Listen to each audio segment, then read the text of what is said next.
podía ser muchas otras cosas más que beber. Ahora ser un enfermo ya no soy yo y me ando controlando. Pasadita a las 21 horas, seguimos en Quedan Solo 4. ¿Cómo Nuevos pasa el Aires, tiempo? FM 99.7.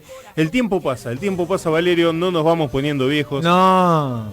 Y ahora vamos a recibir a la segunda invitada del día de hoy. Ella es periodista, está haciendo las materias que le faltan, las equivalencias para recibirse a su vez de periodista deportivo. Es escritora. María Soledad Navarro, conocida en la facultad como Sol Navarro. Sol, muy buenas noches. Pablo Lofiego, Valerio Amejeras te saludan. ¿Cómo estás? Hola Pablo, Valerio, buenas noches, ¿cómo están ustedes? Muy bien, ¿vos? Bien, la verdad que muy contenta por este espacio que me brindan esta noche, así que bueno, la verdad que bien, produciendo mucho en este contexto. Bien, de eso vamos a hablar. Empezamos por el primer libro. ¿Te parece que Bien. lo tenemos aquí lo tengo aquí en mi poder? Y ahora en unos minutitos viene una sorpresa para todos los oyentes. Elijo vivir, Elisa Forti, la nona que corre. Contame quién es Elisa Forti, cómo surgió la idea de hacer este libro. Bueno, les cuento, la nona, como es conocida en el ambiente del trail running, es una mujer que comenzó a hacer carreras de aventura a los 72 años. Así como escuchan, a los 72. En esos momentos en los que uno ya piensa en sentarse a tejer o a leer o a mirar televisión, la nona agarró las zapatillas y arrancó a correr por las montañas. Hoy la nona tiene 85 y sigue corriendo.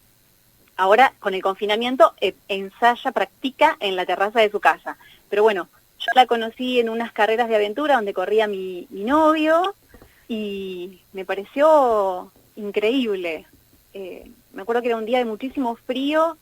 Yo esperaba que mi novio llegara a la meta y escuché un montón de aplausos y cuando me acerqué, ella había corrido una carrera de menos kilómetros. Claro. Estaba llegando con una alegría, una felicidad y me pregunté qué habría detrás de esa mujer que yo veía en ese momento puntual, que la había empujado a los 70 años a tomar una decisión tan drástica, ¿no? De tanta ruptura de paradigmas.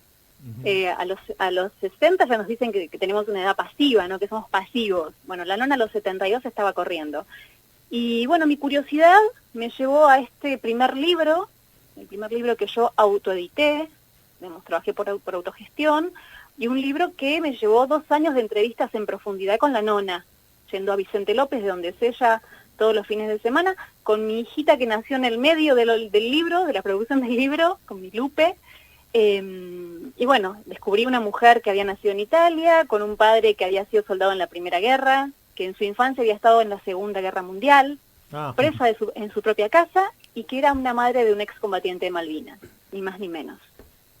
Sí, una historia potente, bastante linda para contar para todos aquellos que nos gusta un poquitito hacer las entrevistas, las notas, conocer gente. A propósito de eso, como dije al principio de la pregunta, tenemos acá un ejemplar de Elijo Vivir. Sinceramente el libro tiene una calidad, las hojas parecen esos álbumes que entregan con fotos de fiestas, no es un papel común. Así que el primer mensaje que llega a la radio al WhatsApp se lleva el libro Elija Vivir de Elisa Forti, la nona que corre, escrito por Sol Navarro, una gentileza que nos ha brindado Sol. Recién nombrabas Sí, decime. Es un lindo libro para leer, sobre todo en este momento, ¿no? Porque Sí. la historia de la nona, de Elisa Forti, es la historia de una mujer resiliente, que Claro. atravesó muchas situaciones y que ella se vio en esta dualidad, ¿no? De qué hago, ¿me quedo detenida esperando o activo? Entonces, me parece que en este momento puntual es un libro ideal para leer, ¿no? Para no perder las esperanzas, para motorizarse a través de algo que nos guste, que quizás descubramos ahora en el confinamiento. En mi caso es producir, digamos, yo produzco, escribo, porque creo que ese es mi modo de sobrevivir un poco a todo esto que está sucediendo, ¿no? Y que seguramente todos tenemos algo que nos gusta. Sí, totalmente. Algo que es el cable a tierra para decir, bueno, me despejo un poco de todo, apago la tele, me meto en lo que me gusta y eso es como cargar las pilas, es el cargador que tenemos. Uno se conecta consigo mismo, ¿no? A través de esas cosas que le dan identidad, así que bueno, creo que es un libro que acompaña en estas épocas. Sí, Sol, Valerio te saluda, ¿cómo andás? ¿Qué tal, Valerio? Un gusto. ¿Qué llama encontraste en la nona? ¿Qué fue lo que viste entrevistándola y estando en contacto con ella, que vos digas, yo creo que acá la mecha se encendió por acá? Mira, yo creo que ella tuvo una amiga que la acompañó durante todo este proceso que cuento, porque es una amiga que ella tenía en Italia de niña, y que bueno, cuando fue la gran inmigración ambas vinieron, ¿no? Las dos familias. Cuando su amiga fallece de cáncer, creo que ahí fue cuando ella terminó de hacer el clic, Claro. ¿no? Empezó a buscar ese modo de conectarse nuevamente a la vida, Bien. habiendo atravesado la muerte tan cercana en su vida, digamos, en 3 ocasiones y puntualmente después una cuarta con su amiga. Ella ya había empezado a trotar y su amiga le dijo, esto te hace feliz, hacelo, no importa la edad. Y me parece que ahí ella descubrió que tenía la posibilidad de soñar, Claro. de elegir lo que ella quería hacer para su vida. Por eso elijo vivir, ¿no? Elijo vivir y cómo. Me parece que ese fue el momento, el clic que ella hizo y se dio cuenta la fuerza que había tenido para transitar todo lo que había transitado. Claro, Entonces cuando descubrió que tenía la fuerza, se descubrió a sí misma como mujer, como deportista, como persona que podía soñar, ¿no? Claro. De su familia, de sus hijos, digamos. Ella, Elisa Forti, ¿no? Y me parece que eso es fundamental, ¿no? Que todos encontremos eso que nos hace soñar a nosotros y que podamos construir en base a eso lo que deseamos hacer. Claro, aparte un desafío, algo a futuro, un objetivo, en una determinada edad, por ahí también es bueno para ir para adelante y bueno, ella eligió correr. Sí, nosotros con la nona hemos recorrido muchos lugares del país que nos han invitado a presentar el libro y ella manifiesta esto, ¿no? O sea, yo elegí correr. Uh-huh. Ustedes, que están aquí, decía la nona, seguramente tienen algo que les gusta, que les encantaría hacer y que no se animan por miedo, porque sienten que no tienen la capacidad, ni la edad, ni el físico, y no es así. En realidad todo está en nuestra cabeza, en lo que deseamos hacer, en lo que amamos hacer, en lo que nos genera pasión. A partir de ahí uno puede hacer, obviamente uno no va a ser a los 80 años un corredor de alto rendimiento, pero ¿quién dice que ser de alto rendimiento es el modelo o el eje para la felicidad, ¿no? Claro. A veces la felicidad es mucho más cercana a lo que nos pensamos. A veces planificamos en grande y nos olvidamos que la esencia de ser feliz a veces está al lado nuestro. Sí, tal cual. Pequeños objetivos y ir para adelante, que es muy bueno. Tal cual. Sol, decías mientras entrevistabas y charlabas y vas tomando toda la experiencia de vida de Elisa, que nace Lupe, y Lupe protagonista de esto que todavía está en el horno, un pequeño adelanto ya está en YouTube. ¿Qué es esto de Lupe y la mariposa? ¿Cómo se te dio escribir para niños? Bueno, te cuento. En realidad, bueno, la búsqueda de Lupe, la espera de Lupe fue una espera muy, con mucha ansiedad, con mucho deseo, que nos llevó un poco de trabajo y se dignó a venir y en el proceso de nacimiento de Lupe yo me descubrí con otra sensibilidad y encontré que de todas mis profesiones, la mejor profesión que tenía era la de ser mamá y ser relatora de cuentos y de historias. Y me pasaba que en este nuevo paradigma que tenemos, por suerte, ¿no? De ruptura con las historias y con la moralidad y con, digamos, con todo lo que traemos anterior a nosotros, ¿no? Con esta idea de las niñas princesas, las niñas ideales, los cuerpos perfectos, los príncipes azules. En todo eso yo me encontré que no era lo que yo deseaba que mi hija tomara como modelo, ¿sí? Entonces, fusioné el amor por la literatura, el amor por el relato y esta búsqueda de qué modelos quiero yo para mi hija, qué es lo que yo le quiero dejar a ella en estos tiempos tan difíciles. Entonces surge la historia de Lupe, con este libro que se llama Los cuentos de Lupe, que Lupe no se relaciona ni con hadas, ni con príncipes, ni con vestidos de princesa. Es una niña que vive en una casa, como todos, y se vincula con animales, y con flores, y con libros, y con elementos, objetos que la rodean. Y a partir de ahí ella empieza a encontrar los valores que son esenciales, como la libertad, como el respeto, como la inclusión, ¿no? Bueno. Nace de eso, del contacto con mi propia hija, como qué es lo que yo quiero que ella se quede. Si ella decide el día de mañana jugar a ser princesa, va a estar bien porque se lo voy a respetar, pero que también encuentre otro tipo de juegos, otro tipo de relatos, ¿sí? Hay cuentos que son que uno lee desde siempre, desde que es chiquito, y que uno los lee ahora de adulto y dice, pucha, esto leía yo de niño, qué bravo, porque, qué sé yo, pensar que un lobo se come a una abuela es durísimo. Sí. Entonces, bueno, intenté, a partir de un relato sencillo, que tenga una profundidad que le dé a los niños valores que los van a ayudar como herramientas fundamentales en los tiempos difíciles. ¿Sí? Bien. Es eso. En realidad los hice el año pasado, no pude editarlos en imprenta, y cuando surge el confinamiento y todo este proceso que estamos viviendo todos, como mamá vivo la ansiedad y la angustia de mi hija como todos los padres, ¿no? Yo dije, ¿por qué dejar estos libros, estos cuentos infantiles guardados? Así que los tenía grabados en audiolibro, y decidí brindarlos gratuitamente para que todos puedan hacer uso de ellos y escucharlos, y que los docentes también los tomen para utilizarlos. Y bueno, y la novedad, que te los puedo contar hoy, Pablo y Valeria, se los cuento a los dos, es que los libros ya entraron en imprenta. Vamos. Bueno, una buena de la pandemia. Es así, sí, tal cual. Bien, bien.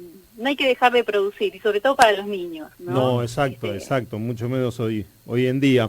Que hoy nos damos cuenta que tenemos que construir entre todos una educación más cercana a ellos, ¿no? Sí, Yo siempre digo, menos pantallas y más relatos. Exacto. Digamos, más acercamiento a ellos, más respeto a su infancia. Entonces, bueno, en este momento en el que yo creo que tenemos que repensar también nuestra educación y nuestro ser padres y nuestro ser hijos, me pareció que estaba bueno poder liberar estos cuentos, y que primero que lleguen a todos, y después, para el que los quiera tener, que también tienen una calidad como el libro de la nona, si me gusta ese tipo de estética, también va a estar la posibilidad de que los tengan. Perfecto.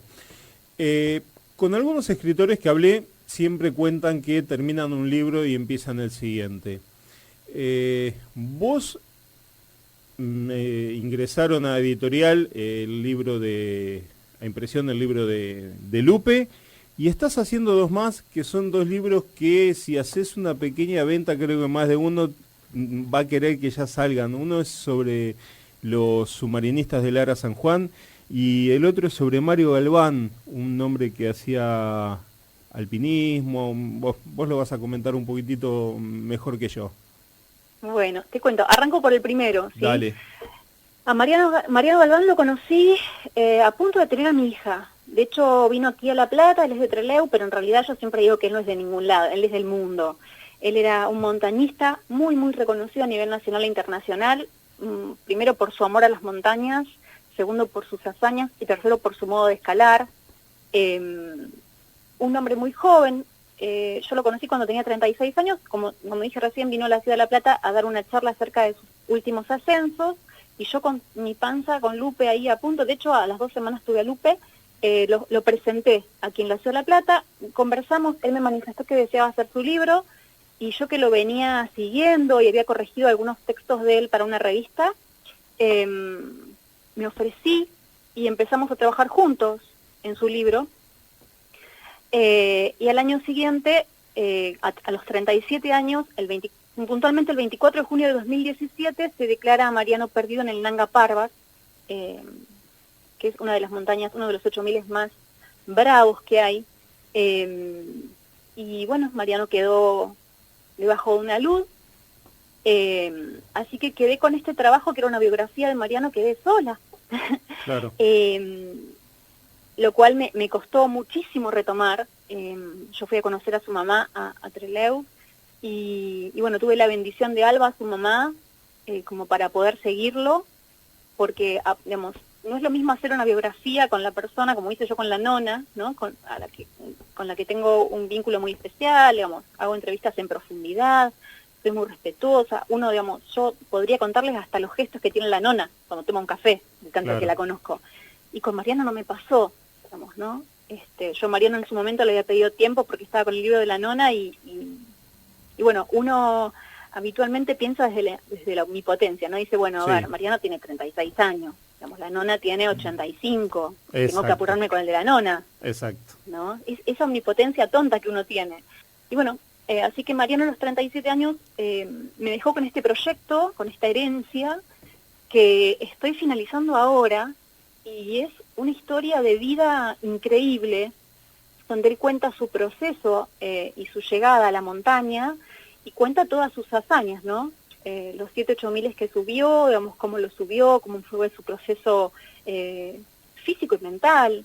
Es un libro, la verdad, que también de un hombre resiliente y que deja muchísima enseñanza. Es un libro que yo lo estoy haciendo, yo ahí soy compiladora, recopiladora, correctora, escritora. Es un libro que me genera aprendizaje permanentemente, que me exige el doble. Y por otro lado, estoy trabajando con Guillermo Tibaldi, que es un ex submarinista.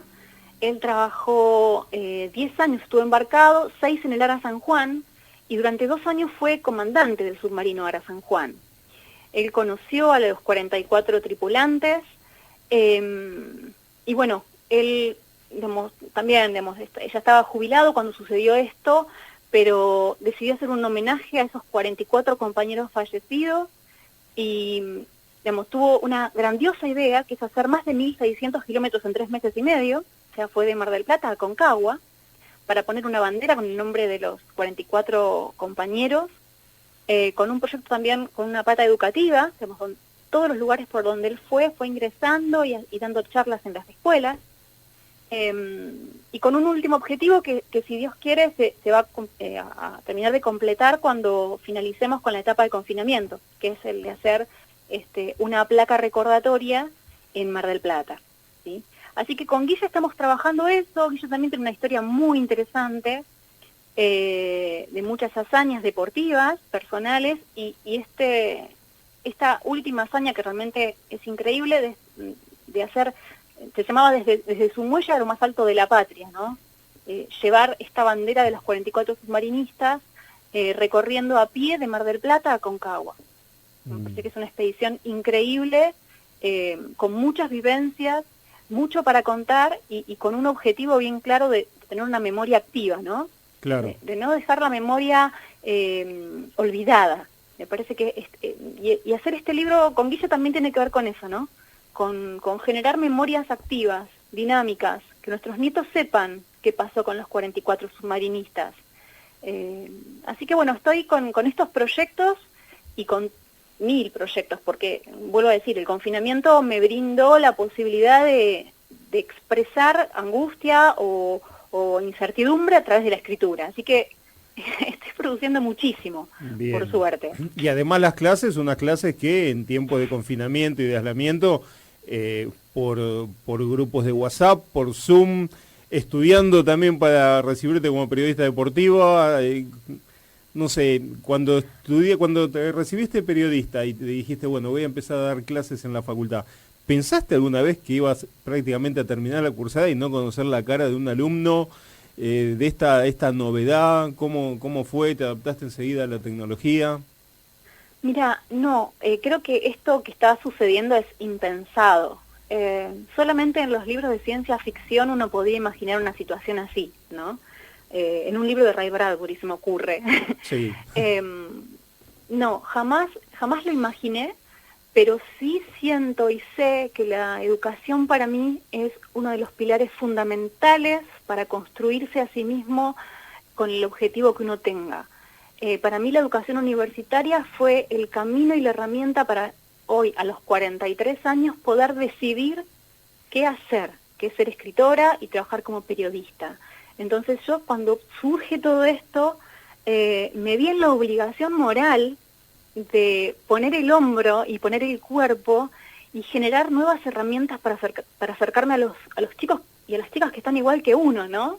Con esta incertidumbre, con esta angustia. Exacto. Entonces, nada, me puse, como digo yo siempre, ¿no? Me puse la camiseta de la carrera y bueno, con el equipo con el que trabajo, prácticas corporales y subjetividad se llama la materia, reformulamos los contenidos para adaptarlos a estos nuevos sistemas virtuales. Bien. La verdad que más allá de que es un trabajo enorme, porque es enorme, yo me siento muy feliz de poder poner mi granito de arena. Yo amo la docencia, es algo que yo lo aprendí de mi madre cuando era muy chica, porque mi mamá ahora está jubilada, pero fue profesora de lengua y literatura. El amor a la docencia lo tengo desde que era niña, y la fuerza de voluntad la tengo de mi padre. ¿no? Bien. Que digamos, en los peores momentos mi papá sacaba fuerza. Entonces creo que esos dos ejes, esas dos patitas de mi herencia en vida, se tradujeron en este momento en el que la educación necesitaba un docente universitario que se ponga la camiseta para salir a la cancha, ¿no? Bien deportivo te lo digo. Sí. Tal cual. Así que, por un lado, me falta el mate, me falta caminar con mis alumnos y sentarme con ellos a trabajar, pero por otro lado sé que lo que estamos haciendo ustedes, o sea, mis alumnos y yo, tiene que ver con una construcción de educación en un contexto difícil. Y aún así sabemos que el único modo de hacer es caminando juntos. Así que a partir de eso yo reconozco el sacrificio y lo difícil que es para todos, pero siento que estamos haciendo una construcción educativa que es loable. Perfecto. Aprovecho a leerte porque dije al comienzo cuando hablamos del libro de Elisa Forti que el primer mensaje se iba a ganar un ejemplar. Buenas noches, qué interesante plasmar la historia de vida de una mujer que todos creerían como vieja. Felicitaciones a la escritora, se comunicó Pamela, así que Pamela, bueno, después vamos a arreglar para que te hagas de este ejemplar que lo empezás a leer y lo terminás en un día, 2 días. Sol, muchísimas gracias por tu tiempo. Acá hay un mensaje más. Hola, un placer escuchar a Sol. Me encantaría poder ganarme su libro. Bueno, ya hay ganadora. Bueno, a ver, se comunican si es el segundo, donamos el segundo, no tengo inconveniente. Se comunican por Instagram con Lutzo Azul y ahí pueden hacer los encargues. Y próximamente vamos a tener otro libro de Sol Navarro para sortear. Sol, nuevamente, muchísimas gracias por tu tiempo. Placer leerte, un placer escucharte. Y bueno, y a seguir poniéndole garra a escribir, a hacer algo como para que la gente recuerde y no olvide. En el caso, me refiero a los submarinistas, también en el caso de Mariano Galván. Y también algo por los chicos, de cambiar un poquitito la cabeza y llevarlo a como se crió uno, menos tecnología. Sí, bueno, yo, Pablo y Valerio, quiero agradecerles por esta posibilidad, por este espacio y por esta visibilidad que me ofrecen. Sí, yo creo que hay que volver a los libros, hay que encontrar los relatos que a los niños les interesen también, ¿no? Así que, bueno, cuando me necesiten aquí estoy y todo el que quiera conversar conmigo pueden pasar mis datos para que se contacten. Les agradezco muchísimo a ustedes y a todos los que nos están escuchando. No, por favor, muchísimas gracias a vos y será hasta la próxima. Un abrazo.